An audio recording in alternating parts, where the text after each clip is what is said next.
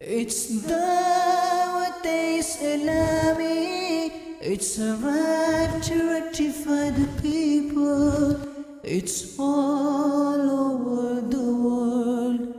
Viewers of Madani channel, anything which happen to associate with the Quran, that thing is the best of the best. People, it's all over the world. The Prophet of Allah, alayhi salatu wassalam, let us pass over the bridge of Sirat without the path even realizing it. It's spreading the fragrance of the love. Ghulam Rasool, why did he start recitation of the Quran as soon as he entered the house? Unity remains in the house by reciting Suratul Ikhlas, Qul Huwallahu Ahad, after entering the home, and it brings blessings in the sustenance. It's Dawat Islami. It's a right to rectify the people. It's all over the world. A few words of Nabi sallallahu alaihi wasallam in which he explained what are the rank and the status of parents in Islam. It's Dawat Islami. It's a right to rectify the people. It's all over the world. It's spreading the fragrance of the love of the Prophet. It's all over. هيا نتعلم ماذا قال النبي صلى الله عليه وسلم عن الكلمات التي تسبب لدخول الجنة. قال رسول الله صلى الله عليه وسلم: من قال رضيت بالله ربا وبالإسلام دينا وبمحمد رسولا وجبت له الجنة. خرج الركب العراقي إلى الحج. یہ وہ امام صاحب ہیں جو جرمنی کے مرکز کے امام بھی ہیں، شامی امام بھی ہیں، عالم دین بھی ہیں، اور یہی ہمارے مرکز کے امام بھی ہیں. جی. خرج إبراهيم بن الأدهم رحمه الله تعالى إلى الحج ماشيا فرآه رجلا على ناقته فقال له: إلى أين يا إبراهيم؟ شأن المخلصين الصادقين الذين يسمعون كل خير فيأخذون أنفسهم بالمجاهدة بالتزامه. شكونا إلى رسول الله صلى الله عليه وسلم الجوع ورفعنا عن بطوننا عن حجر حجر فرفع رسول الله صلى الله عليه وسلم عن بطنه حجرين. كان النبي صلى الله عليه وسلم إذا قام من الليل يشوص فاه بالسواك. যাদেরকে আল্লাহ তাবারক ওয়া তাআলা পথ প্রদর্শনের নক্ষত্র হিসেবে আখ্যা দিয়েছেন তা হচ্ছে মাদানী চ্যানেল। আজ দাওয়াত ইসলামীর আরেকটি অসাধারণ সফলতা যদি আমি বলি তা হলো মাদানী চ্যানেল। আপনার দাওয়াত ইসলামী একটি নয়, দুটি নয়, বরং তিনটি স্যাটেলাইট ইসলামিক টিভি চ্যানেল চালু করেছে। বাংলা, উর্দু, ইংরেজি মাদানী চ্যানেল পৃথিবীর 8টি স্যাটেলাইটের মাধ্যমে দুনিয়ার অধিকাংশ দেশে সম্পূর্ণ ফ্রি সম্প্রচার করছে। শিশুদের জন্য ইসলামিক শিক্ষামূলক শিশুতোষ কার্টুন পরীক্ষিতভাবে সম্প্রচার করছে। মিডিয়ার ইতিহাসে পূর্বে এমনটি কখনো হয়নি যে চ্যানেল দেখে অমুসলিম ইসলাম গ্রহণ করছে, চ্যানেল দেখে মানুষ নামাজি হয়ে যাচ্ছে। এমন একটি চ্যানেল যা ইসলামী শিক্ষা ও সংস্কৃতি দুটোই ধরে রেখেছে।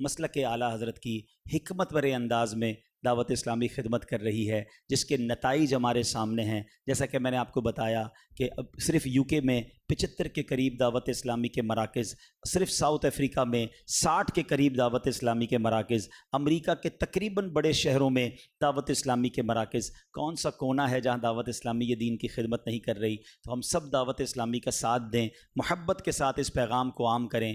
اللہ کرم ایسا کرے، بلکہ اللہ نے کرم ایسا کیا تجھ پہ جہاں میں، اے دعوت اسلامی تیری دھوم مچی ہے. شکریہ دعوت اسلامی، شکریہ امیر اہل سنت. صلو علی الحبیب صلی اللہ تعالی علی محمد صلی اللہ علیہ وسلم. میرے اعمال کی اصلاح کرم سے